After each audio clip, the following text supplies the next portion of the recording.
Selamat malam semuanya. Di sini saya Teddy Kristianto dari FIP atau Fakultas Ilmu Pendidikan. Di sini saya akan memandu kalian dalam kelompok saham laki tentang bagaimana kita membahas tentang kekerasan seksual. Dan kekerasan seksual apa sih itu? Dan kita akan melihat dengan pengertian penyebab, dampak, contoh, pencegahan, dan kritik dan saran yang akan sangat berguna bagi wawasan kita tentang kekerasan seksual. Dan pertama, mari kita dengarkan dari penjelasan Kak Septi yang akan menjelaskan tentang lingkup pengertian. Silakan waktu dan tempat dipersilakan untuk Kak Septi. Terima kasih. Baik, Assalamualaikum warahmatullahi wabarakatuh. Sebelumnya aku ucapin terima kasih ke Kak Teddy karena sudah memberikan kesempatan dan juga waktunya. Perkenalkan, nama aku Septina Praditya Malik dari jurusan Kimia, Fakultas Matematika dan Ilmu Pengetahuan Alam. Nah, pada kesempatan kali ini aku mau memberikan opini aku tentang pengertian dari kekerasan seksual. Oke teman-teman, seperti yang kita tahu, kalau kekerasan seksual itu kan terdiri dari dua kata ya, yaitu dari kata kekerasan dan juga seksual. Nah, untuk kekerasan itu dapat diartikan sebagai suatu tindakan yang bertujuan untuk melukai, menyakiti, ataupun mencederai orang lain. Sedangkan untuk itu sendiri biasanya sering dikaitkan ataupun dihubungkan dengan organ intim dari seseorang. Jadi, kekerasan seksual dapat diartikan sebagai setiap tindakan, baik berupa perbuatan maupun ucapan yang dilakukan oleh seseorang untuk menguasai ataupun memanipulasi orang lain, serta membuat orang lain tersebut terlibat dalam suatu aktivitas seksual yang tidak dikehendaki. Jadi demikian teman-teman opini aku tentang pengertian dari kekerasan seksual. Apabila ada kesalahan, aku mohon maaf. Dan wassalamualaikum warahmatullahi wabarakatuh. Selanjutnya aku kembalikan ke moderator. Oke, terima kasih Kak Septi untuk penjelasannya. Dan yang kedua kita akan membahas tentang pengertian lagi, dan itu adalah aku sendiri sebagai moderator. Dan di sini saya akan menjelaskan tentang pengertian dari kekerasan seksual. Dan apa sih kekerasan seksual itu? Dan mari saya akan bacakan yang ya teman-teman. Jadi kekerasan seksual itu menurut saya sendiri adalah tindakan yang dimana memaksa korban untuk dipegang dan juga aba ataupun semacam itu, yang dimana dilakukan dengan cara pemaksaan, dan meskipun tanpa paksaan pun itu tetap saja tidak boleh teman-teman. Dan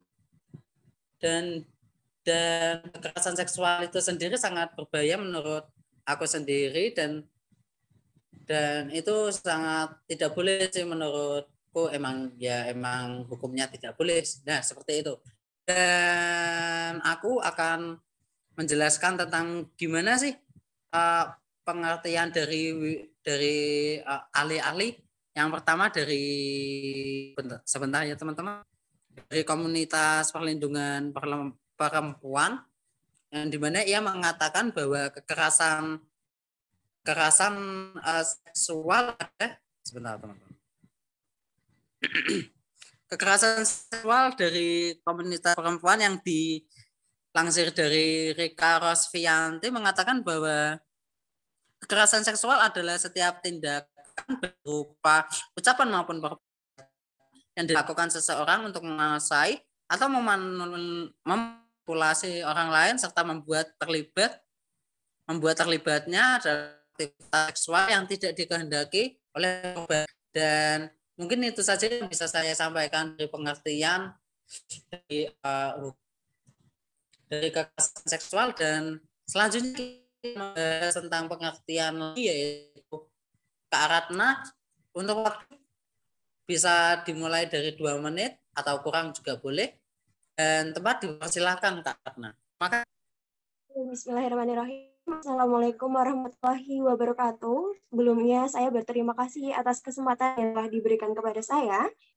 Jadi untuk definisi daripada kekerasan seksual menurut perspektif saya, ada kondisi di mana seseorang melakukan hal-hal berbau seksualitas kepada entitas tertentu tanpa adanya persetujuan eksplisit. Jadi perlu digarisbawahi bahwa untuk kekerasan seksual dan juga pelecehan seksual itu sebenarnya adalah dua konsep yang berbeda. Dan karena kita membahasnya seksual, saya katakan bahwa kekerasan seksual itu adalah 2 atau 3 tingkat lebih ekstrim daripada pelecehan seksual. Nah, hal ini meliputi sentuhan di beberapa bagian seksualitas, baik ada pria maupun wanita dan oleh pria maupun wanita. Kemudian adanya tindak penjamahan organ vitalitas terhadap entitas korban, dan yang menunjukkan hal-hal berbau seksualitas. Dan kesemuanya itu dilakukan tanpa adanya persetujuan secara eksplisit. Jadi untuk persetujuan secara eksplisit itu adalah persetujuan yang dilakukan secara sadar oleh kedua belah pihak yang bersangkutan. Jadi apabila nanti kondisi entitas itu berada di titik kesadaran yang rendah, maka boleh jadi atau bisa dikatakan bahwa tindakan seksualitas yang dilakukan pada saat itu bisa masuk dalam kategori kekerasan seksual atau juga pelecehan seksual. Demikian opini yang dapat saya sampaikan, saya kembalikan ke moderator. Terima kasih banyak.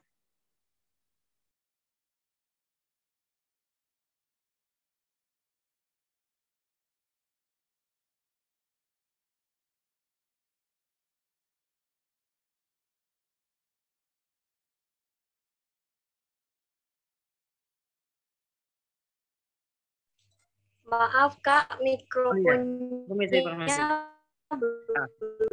Maaf lupa. Dan di sini kita akan membahas tentang penyebab teman-teman, dan yang akan dibawakan oleh Kak Dina akan membahas tentang penyebab, ya saya ulangi, dan waktu dan tempat dipersilahkan Kak Ilmi. Terima kasih Kak Teddy atas kesempatan dan waktunya. Baik, di sini saya akan menjelaskan tentang penyebab dari kekerasan sosial. Berdasarkan Komnas Perempuan, terjadi 4.000 kasus kekerasan seksual pada tahun 2021, yang sebagian besar terjadi di lingkungan sekolah ataupun perguruan tinggi. Adapun penyebab terjadinya kekerasan seksual menurut saya, yang pertama adalah kurangnya pengawasan dari orang tua. Orang tua adalah media sosialisasi utama dan pertama dalam proses sosialisasi seseorang, yang tentu memiliki banyak sekali peran, di antaranya melatih penguasaan diri, mempelajari peranan sosial, serta pemahaman nilai dan norma. Adapun penyebab selanjutnya adalah kemudian kepedulian masyarakat yang masih rendah. Kepedulian masyarakat yang rendah menyebabkan pelaku kekerasan menjadi lebih leluasa dalam melakukan aksinya. Merasa tidak ada respon penolakan ataupun larangan dari lingkungan sekitar, menyebabkan pelaku dan lingkungan sekitarnya merasa tindakan tersebut dilegalkan seiring berjalan.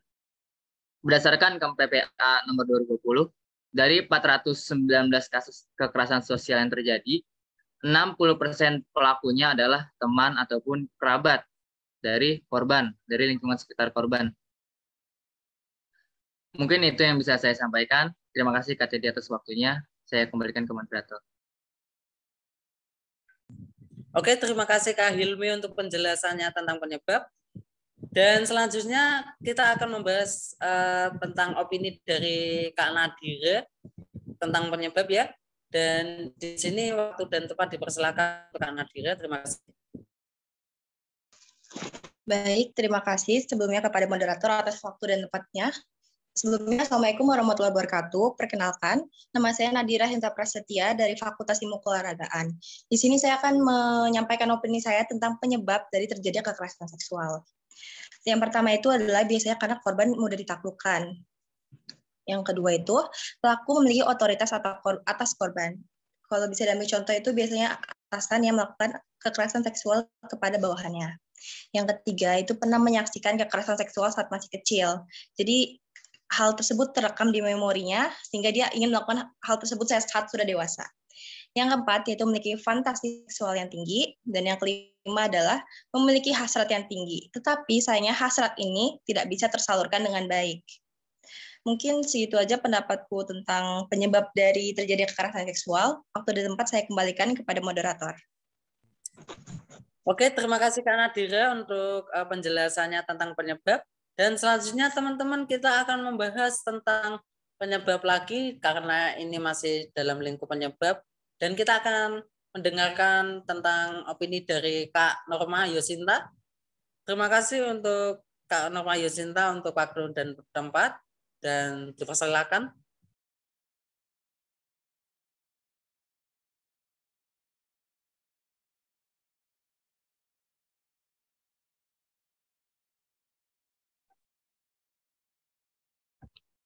Kak, itu mic-nya.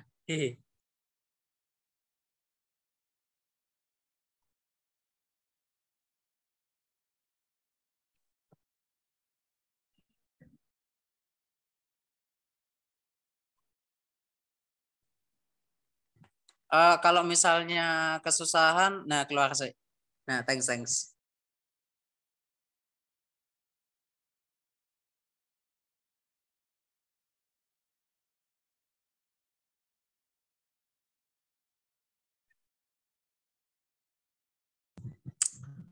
Maaf teman-teman semuanya, kita sedang ada kendala dalam Norma.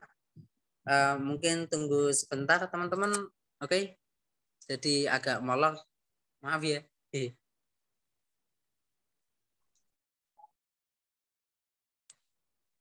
Oke. Jadi untuk membahas tentang Kak Norma nanti dulu aja. Kita akan membahas tentang dampak dalam lingkup dampak sekarang. Dan yang pertama kita akan mendengarkan opini dari Kak Ellen.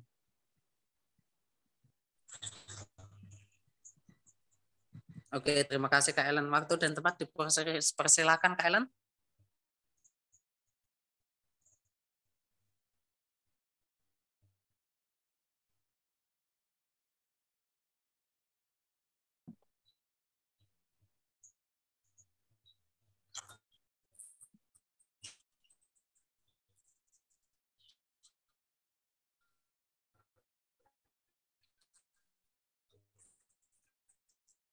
Suaranya kurang jelas Kak Ellen. Tolong kalau misal kurang jelas itu videonya tolong dimatikan aja nggak apa-apa. Baik, terima kasih kepada moderator. Oke. Perkenalkan nama saya Zaini, korbannya.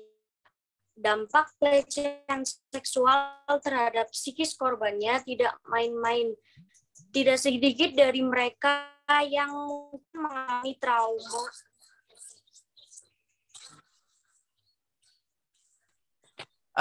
Untuk Kak Ellen, tolong sinyalnya ya Kak. Tolong cari dulu nggak apa-apa kok. Ditungguin. Oke. Nanti kalau udah tolong itu ya kembali lagi ya. Ini untuk menghemat waktu.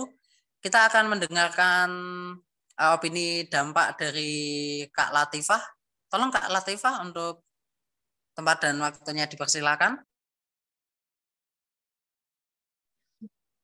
Baik, sebelumnya saya mengucapkan terima kasih kepada moderator. Nah, sebelum saya menyampaikan opini saya mengenai dampak dari kekerasan seksual. Nah, izinkan saya untuk memperkenalkan diri terlebih dahulu. Nah, perkenalkan nama saya Latifah Al-Karimah dari Prodi Ilmu Hukum Fakultas Hukum Universitas Negeri Semarang. Nah, baik, saya akan memberi opini saya mengenai apa saja sih dampak dari kekerasan seksual. Nah, jadi tindakan diskriminasi atau kekerasan seksual dapat menyebabkan depresi kepada korban. Korban yang mengalami pelecehan seksual biasanya mengalami trauma berat yang menyebabkan gangguan stres pasca trauma. Gangguan ini membuat korban memiliki rasa takut, cemas, stres yang berlebihan, disosiatif, atau menjauhkan diri dari lingkungan. Bisa disebut juga introvert. Serangan panik, gangguan makan dan tidur, atau bahkan bisa juga menyebabkan bunuh diri. Nah, jadi kurang lebihnya dampaknya sangat fatal ya bagi korban dari kekerasan seksual tersebut. Nah, kurang lebihnya begitu mengenai opini saya tentang dampak kekerasan seksual. Terima kasih.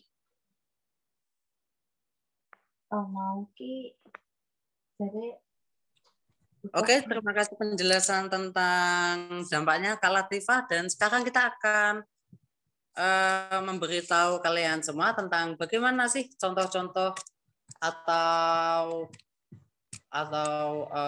ya contoh-contoh sih, contoh-contoh nyata apa yang bisa dilihat dari kekerasan seksual agar kita bisa berhati-hati untuk tidak main-main dengan kekerasan seksual gitu loh. Dan yang pertama adalah Kak Nadia. Untuk Kak Nadia, waktu dan layar dipersilakan ya. Oke, terima kasih. Terima kasih untuk moderator atas kesempatannya. Perkenalkan, saya Nadia Andriana dari Prodi Pendidikan Bahasa Inggris, Fakultas Bahasa dan Seni. Pada kesempatan ini, saya ingin memberikan opini terkait salah satu jenis kekerasan seksual, yaitu pelecehan seksual non-fisik ya. Kekerasan seksual tidak hanya tentang pemerkosaan yang dimana pelaku melakukan kontak langsung pada korban, tetapi kekerasan seksual juga bisa berupa seperti intimidasi, ancaman, dan yang katanya candaan atau sindiran dengan sasaran seksualitas korban. Sayangnya ya, di Indonesia saat ini, pelecehan verbal ini masih dianggap wajar. Belum begitu banyak yang memahami bahwa kekerasan seksual juga dapat berupa ucapan. Beberapa contoh dari pelecehan non-fisik verbal ini, yang pertama yaitu ada catcalling, kemudian juga ada yang bisa berbentuk siulan, main mata, dan gerakan atau isyarat yang bersifat seksual. Saya akan memberikan contoh kasus pelecehan non-fisik yang dialami Denis Charista oleh pengacara Rasman Nasution. Pelecehan non-fisik ini dikemas dengan bentuk candaan yang jelas tidak akan terdengar seperti candaan bagi kita dan juga korban tentunya. Di kasus ini, pelaku menyinggung pakaian korban. Rasanya sudah begitu banyak yang paham bahwa pakaian tidak bisa dijadikan alasan untuk pembenaran dari tindakan pelecehan seksual. Karena para pelaku pasti sangat sadar atas apa yang dikatakan dan tindakan yang mereka lakukan. Pelaku melakukan gestur tangan yang mengarah ke dada korban. Tidak hanya itu, pelaku juga menambahkan sindiran berupa konotasi seperti menyebut buah pepaya dan membongkar mesin katanya. Bagaimana bisa beliau mengatakan hal-hal seperti itu ya? Di sini Denis juga memberikan tanggapan dari kalimat sindiran pelaku berupa bongkar mesin tadi, bahwa pelaku ini lahir dari perempuan, punya anak perempuan, punya istri. Tidakkah terpikir olehnya bagaimana jika kalimat tadi ditujukan untuk anak perempuannya atau istrinya? Tetapi sepertinya memang para pelaku pelecehan tidak pernah memikirkan hal demikian. Dari opini ini dan contoh yang saya berikan, diharapkan untuk kita semua atas kesadaran bahwa kalimat-kalimat yang kita anggap mungkin awalnya hanya candaan bisa membuat kita menjadi pelaku pelecehan seksual. Saya juga ingin menegaskan bahwa siapapun tidak pantas menerima pelecehan seksual dalam bentuk apapun. Sekian dari Nadia, mohon maaf jika terdapat kesalahan pemilihan kata. Terima kasih atas perhatiannya. Saya kembalikan kepada moderator. Oke, terima kasih Nadia untuk penjelasan tentang contoh-contoh kekerasan seksual. Dan selanjutnya ada Sakif untuk menjelaskan opini Anda tentang contoh-contoh tentang kekerasan seksual ya. Di sini waktu dan layarnya dipersilakan. Sebelumnya suaranya kedengeran nggak? Dengar. Oke, terima kasih kepada Kak Teddy ya sebagai moderator. Perkenalan dulu ya, nama aku Ayus Habib Davani dari jurusan Teknologi Pendidikan Fakultas Ilmu Pendidikan. Kali ini aku akan mengambil contoh tentang kasus kekerasan seksual yang dilakukan oleh guru ngaji ataupun ahli agama terhadap muridnya. Tentu hal ini merupakan perbuatan yang sangat di luar nalar ya, karena seharusnya seorang yang ahli dalam agama itu membimbing murid-muridnya agar lebih paham agama, tetapi hal ini malah sebaliknya. Itu mereka, para guru ngaji, malah melakukan hal-hal yang tidak senonoh kepada murid-muridnya. Contohnya saja kasus guru ngaji di Bandung yang menghamili 12 santriwatinya sampai hamil lalu melahirkan anak. Kemudian hasil anak tersebut dijadikan untuk bisnis, yaitu bisnis seperti anak yatim ataupun duafa ya, yang dimana hal tersebut sangat miris sekali atau sangat tidak senonoh. Perbuatan tersebut juga banyak dikecam oleh orang-orang karena sudah jelas itu perbuatan yang sangat salah dan mendapatkan dosa yang sangat besar. Apalagi kalau kita memiliki ilmu agama yang sangat luas, harusnya kita menggunakannya dengan sebaik-baiknya untuk menolong orang. Jangan sampai kita melakukan perbuatan yang tidak senonoh seperti yang contoh di atas. Mungkin kita juga harus bisa menjaga anggota tubuh kita agar tidak melakukan kekerasan seksual ataupun menjadi korban kekerasan seksual, dan selalu membela diri ya. Mungkin cukup sekian dari saya kembalikan ke moderator. Terima kasih. Oke, terima kasih untuk Kak Sakif ya tentang contoh-contohnya, dan selanjutnya untuk Kak Salsabila untuk memberikan opini tentang contoh-contoh kekerasan seksual. Waktu dan layak dipersilakan, Kak. Terima kasih banyak untuk moderator atas waktunya.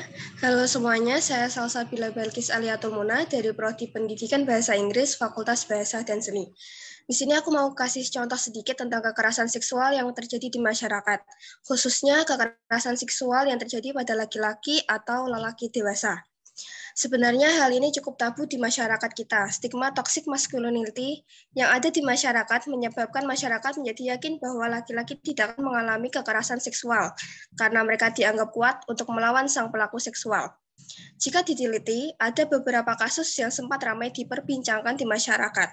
Salah satunya adalah kasus Reinhard Sinaga, yang seorang pria yang melakukan kekerasan seksual terhadap 48 korban pria dalam kurun waktu 2,5 tahun.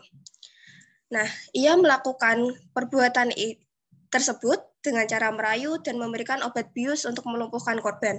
Lalu, jika sudah begini, bagaimana sang korban dapat menyelamatkan diri? Para korban yang ada mengalami trauma yang sangat mendalam, dan tidak sedikit dari mereka yang memikirkan untuk bunuh diri karena perbuatan kejinya.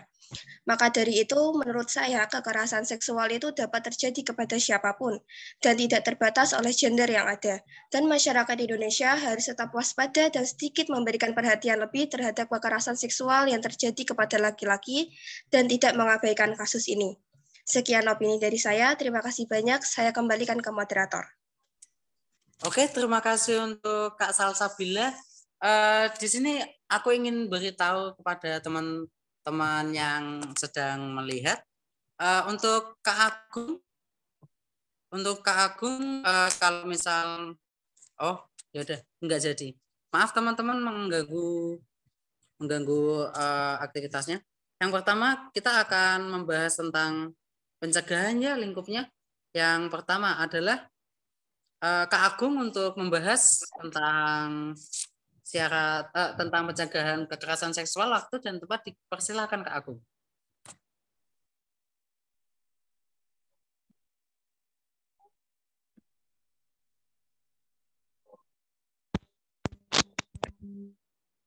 Saya sudah dengar, Kak. Oke, terdengar. Baik, saya mulai. Assalamualaikum warahmatullahi wabarakatuh. Perkenalkan, nama saya Muhammad Saputra Agung Pratama. Saya dari Program Studi Pendidikan Sosiologi dan Antropologi Fakultas Ilmu Sosial. Pada kesempatan kali ini, saya akan memberikan opini mengenai pencegahan kasus kekerasan seksual di lingkungan kampus. Kasus kekerasan seksual ini sudah didasari oleh Peraturan Kemendikbudristek Nomor 30 Tahun 2021 yang di dalamnya mengenai sanksi bagi pelaku pelecehan seksual, upaya pendampingan, perlindungan, pemulihan bagi korban. Dari Peraturan Pencegahan Tindak Kekerasan Seksual di lingkup kampus dapat dijabarkan sebagai berikut. Yang pertama, pihak kampus harus memiliki regulasi dan pedoman yang jelas mengenai kasus kekerasan seksual yang di dalamnya memuat sanksi pada pelaku dan jaminan pada korban. Yang kedua, pihak kampus melakukan kampanye pencegahan pelecehan seksual. Hal tersebut dimaksudkan untuk memberikan sosialisasi kepada para sivitas akademika agar tidak terjadi tindak pelecehan seksual. Pihak kampus dapat bekerja sama dengan organisasi kemahasiswaan. Dengan adanya kerjasama diharapkan bisa menyerap aspirasi mahasiswa terkait isu kekerasan seksual. Selanjutnya, yang ketiga, pihak kampus menyediakan layanan laporan dan pendampingan. Hal ini akan mempermudah korban untuk memperoleh keadilan dalam kasusnya. Dengan terpenuhinya hak keadilan dapat meminimalisir terjadinya gangguan mental pada korban. Pendampingan juga perlu dilakukan seperti pihak kampus menyediakan ahli psikologi untuk memberikan arahan kepada pelaku agar tidak mengulangi hal tersebut. Pendampingan untuk korban dapat dilakukan sebagai upaya untuk memulihkan keadaan mental korban. Yang terakhir, pihak kampus menyediakan jaminan sosial berupa dana untuk pengobatan penggantian kerugian baik fisik maupun non-fisik pada korban kekerasan seksual. Demikian yang dapat saya sampaikan, kurang lebihnya minta maaf. Assalamualaikum warahmatullahi wabarakatuh. Saya kembalikan kepada moderator. Oke, terima kasih untuk Kak Agung. Dan yang kedua, kita akan membahas tentang pencegahan lagi, teman-teman. Yang dimana kita akan membahas tentang pencegahan kekerasan seksual ini. Yang dimana akan disampaikan oleh Kak Uswatun. Mohon tempat dan waktunya tempat dan layarnya dipersilahkan, Kak. Maaf. Baik, terima kasih kepada moderator. Perkenalkan, nama saya Uswatun Hasana dari jurusan Pendidikan Guru Sekolah Dasar Fakultas Ilmu Pendidikan. Kasus kekerasan seksual seakan tidak ada habisnya. Hampir setiap hari kita mendengarkan kasus tersebut di media sosial atau di surat kabar. Oleh karena itu, upaya pencegahan kekerasan seksual perlu dilakukan. Beberapa contoh pencegahan secara umum. 1. Membangun sikap saling menghargai antara laki-laki dan perempuan sehingga akan terhindar dari perilaku yang mengarah pada kekerasan seksual karena menganggap bahwa setiap orang memiliki hak untuk dilindungi dan dihormati. 2.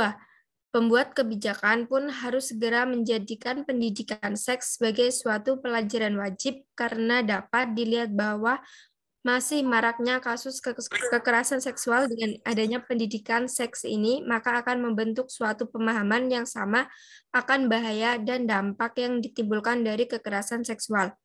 3. Orang tua pun harus memperhatikan pergaulan anak agar terhindar dari kemungkinan melakukan atau menjadi korban kekerasan seksual dan memberikan pemahaman mengenai cara menghormati orang lain dan tidak melakukan tindakan yang berkaitan dengan kekerasan seksual.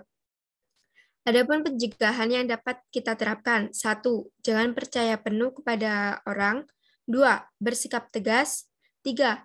Membekali diri dengan pendidikan seksual. 4. Kuasai beberapa cara melumpuhkan lawan. 5. Mempersiapkan alat pelindung diri. Salah satu bentuk persiapannya adalah membawa alat perlindungan seperti semprotan cabai atau alat strum di dalam tas. 6. Hindari berpergian dengan orang yang baru dikenal. Sekian yang dapat saya sampaikan. Semoga dapat bermanfaat bagi kita semua dan mohon maaf apabila ada salah kata. Saya kembalikan ke moderator. Baik, Kak, terima kasih untuk penjelasannya, Kak Salsabila. Dan untuk kali ini, Kak Norma Yusinta sudah mulai bisa mengerjakan. Apakah betul, Kak? Iya, Kak, bisa. Untuk suaranya, tolong. Kedengeran nggak? Kedengeran. Tolong lebih lagi, Kak. Halo? Oke, nggak apa-apa. Nggak apa ya. Oke. Baik, terima kasih kepada Kak Teddy selaku moderator. Perkenalkan, aku Norma Yusinta dari jurusan Pendidikan Ilmu Pengetahuan Sosial, Fakultas Ilmu. Saja sih penyebab kekerasan lingkungan masyarakat. Yang pertama, kekerasan seksual terjadi dimulai dari adanya cara berpikir yang tidak setara sehingga menyebabkan salah satu pihak dijadikan objek seksual. Kerap sekali korban kekerasan seksual adalah perempuan dan anak. Sedihnya, korban seringkali disalahkan dalam kasus tersebut. Akibatnya, korban takut melaporkan apa yang terjadi terhadap mereka. Yang kedua, ada victim blame. Masih adanya sikap menyalahkan korban yang mengalami kekerasan seksual, seperti salah sendiri pulang malam atau lihat saja bajunya kebuka gitu. Ada narasi seolah-olah pihak korbanlah yang sengaja memancing kejadian kekerasan seksual tersebut. Yang ketiga, adanya relasi kekuasaan yang tidak seimbang. Relasi kekuasaan yang tidak seimbang antara guru dan murid, di mana guru lebih dominan atas muridnya, menyebabkan seorang pelajar memiliki potensi memiliki tindakan kekerasan seksual. Dalam hal ini, korban seringkali berada di bawah ancaman pelaku, misalnya diancam untuk tidak naik kelas, nilai turun, dan ancaman lainnya. Mungkin hanya itu yang bisa aku sampaikan, kurang lebihnya mohon maaf. Aku kembalikan ke Kak Teddy selaku moderator. Oke, terima kasih untuk Kak Norman Yosinta ya. Untuk selanjutnya Kak Ellen, apakah bisa mendengar? Bisa? Oke. Suaranya sudah jelas. Oke, mohon dimulai. Baik, terima kasih kepada moderator. Maaf jika tadi ada sedikit kendala. Perkenalkan, nama saya Zelimis Munanda, saya dari Fakultas Bahasa dan Seni. Di sini saya akan menjelaskan mengenai dampak dari kekerasan seksual. Yang pertama adalah bencana psikis bagi korbannya. Dampak pelecehan seksual terhadap psikis korbannya tidak main-main. Tidak sedikit dari mereka yang mungkin mengalami trauma batin usai tragedi yang memilukan tersebut. Dilansir dari LifeScan, studi pada tahun 2009 mengatakan bahwa wanita yang mengalami pelecehan seksual akan mengalami PTSD 4 kali lebih parah daripada mereka yang mengalami kejadian traumatis yang lain. Berikut ini juga beberapa dampak pada psikis yang umumnya terjadi, di antaranya seperti mudah marah, merasa selalu tidak aman, mengalami gangguan tidur, mimpi buruk, ketakutan, cemas, punya rasa malu yang besar, shock, frustasi, menyalahkan sampai mengisolasi diri sendiri, bahkan stres hingga depresi. Dr. Helen Wilson mengatakan jika di antara wanita yang mengalami kekerasan seksual, 90% dari mereka menunjukkan gejala stres yang akut. Dalam beberapa kasus pelecehan seksual juga bisa menyebabkan PTSD. Hal yang paling mengkhawatirkan menurut para ahli di National Institute of Mental Health, jika PTSD yang tidak ditangani dengan baik bisa menimbulkan keinginan korban untuk bunuh diri. Sekian yang dapat saya sampaikan, dampak dari kekerasan seksual kurang lebihnya seperti itu. Saya kembalikan ke moderator. Oke, terima kasih untuk Kak Ellen. Dan selanjutnya kita akan membahas tentang untuk Kak Uswatun, apakah sudah ya tadi? Mohon maaf. Ya, sudah. Oke, terima kasih. Dan yang selanjutnya kita akan membahas tentang kritik dan saran teman-teman. Untuk mungkin kritik dan sarannya untuk bagaimana caranya mengatasin atau kritikan untuk apa sih? Untuk UNES sendiri dan juga untuk sektor yang ada di Indonesia ini. Terima kasih untuk Kak Nadia sudah menyempatkan waktunya dan mohon untuk membicarakan tentang opininya. Waktu dan layar dipersilakan Kak Nadia. Baik, terima kasih atas kesempatan dan waktunya. Selamat malam semuanya. Perkenalkan, saya mahasiswa baru, nama saya Nadia Zarotunisa, mahasiswa baru Prodi Pendidikan Ilmu Pengetahuan Sosial, Fakultas Ilmu Sosial. Setelah mendengar opini teman-teman soal kekerasan seksual ini, mungkin saya akan menambahkan sedikit pada opini mengenai kritikan dan saran yang tertuju pada semua kalangan, terkhusus untuk lembaga pendidikan dan juga kementerian. Baik, yang pertama mungkin dari masyarakatnya sendiri. Masyarakat harus mulai melek dan lebih paham soal dampak-dampak negatif yang ditimbulkan dari kekerasan seksual itu sendiri dan mulai berbenah menemukan cara bagaimana caranya menjadikan lingkungannya terbebas dari kekerasan seksual. Lalu mungkin bukan hanya masyarakatnya, namun juga pemerintah dan kementerian harus lebih memberikan penanganan yang serius soal kekerasan seksual ini. Salah satunya adalah Kemendikbudristek harus merevisi kembali soal Peraturan Nomor 30 Tahun 2021 tentang pencegahan dan penanganan kekerasan seksual di perguruan tinggi yang sempat ramai diperbincangkan karena pasalnya yang sangat kontroversial. Selanjutnya, pemerintah bisa mulai menerapkan sanksi serius soal kekerasan seksual di kalangan perguruan tinggi ini dengan menjatuhi hukuman seperti menurunkan akreditasi atau bahkan mencabut izin operasional perguruan tinggi tersebut. Lalu selanjutnya, lembaga pendidikan, khususnya universitas, bisa mulai membentuk tim khusus mengenai penanganan kekerasan seksual ini yang bersifat objektif dan berpihak pada korban, serta memastikan korban mendapatkan pendampingan, perlindungan, dan pemulihan yang tentunya dengan persetujuan korban. Mungkin itu saja yang bisa saya sampaikan. Mohon maaf apabila terdapat pemilihan kalimat yang kurang tepat. Saya kembalikan ke moderator. Oke, terima kasih Kak Nadia untuk penjelasan kritik dan sarannya. Dan selanjutnya kita akan mendengarkan opini dari Kak Ana, yang dimana akan membahas tentang kritik dan saran. Untuk waktu dan layarnya dipersilakan Kak Ana. Terima kasih. Baik, terima kasih atas waktunya Kak Teddy. Sebelumnya, perkenalkan nama saya Eka Febriana dari Fakultas Ekonomi Prodi Akuntansi. Saya ingin menyampaikan opini saya mengenai kritik terhadap beberapa oknum kepolisian terkait penanganan korban kekerasan seksual. Saya pikir pihak kepolisian tidak melindungi korban dan seringkali melakukan reviktimisasi terhadap korban. Hal ini didasari oleh beberapa pengakuan korban yang dimintai alat bukti. Padahal hal tersebut adalah tugas kepolisian. Bahkan para korban diminta melakukan reka adegan ulang kejadian pelecehan seksual saat proses penyelidikan. Bukankah hal tersebut sangat tidak etis?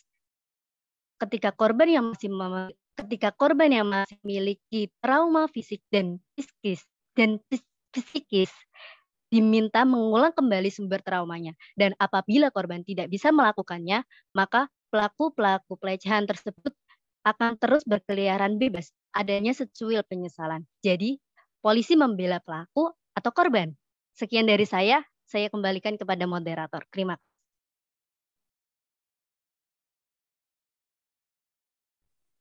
Oke, terima kasih untuk waktunya Kak Ana, dan sampai di sini kita sudah sampai ke penghujung acara dan semua teman-teman yang ada di sini sudah menyampaikan opininya. Dan untuk penutupan saya ucapkan minta maaf sebesar-besarnya dan juga mewakili teman-teman yang sudah memberikan opini. Maaf juga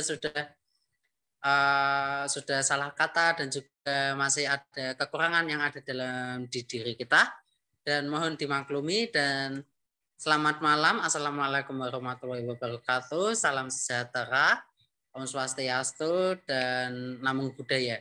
Terima kasih. Oke.